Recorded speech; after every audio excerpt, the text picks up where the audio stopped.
નુકસાનના મુદ્દાને લઈ કોંગ્રેસ અને આમ આદમી પાર્ટી વચ્ચે વાક યુદ્ધ। પ્રતાપ દુધાતના વાર પર ગોપાલ ઇટાલિયાએ પલટવાર કર્યો। કહ્યું, ગુજરાતના 54 લાખ ખેડૂતો અમારા માઈ બાપ છે। અમે ખેડૂતના મુદ્દે લડાઈ લડવા માટે નીકળ્યા છીએ। કોંગ્રેસ અને ભાજપે પણ ખેડૂતના મુદ્દે લડાઈ લડવી જોઈએ। તેને બદલે ગુજરાત કોંગ્રેસ મારી સામે લડી રહી છે।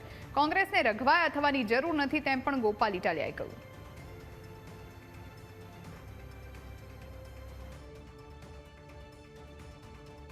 અમારું એમ કહેવું છે કે આ ગુજરાતના 54 લાખ ખેડૂતો અમારા માય બાપ છે। એટલે બે નહીં, 54 લાખ ખેડૂતો અમારા માય બાપ છે।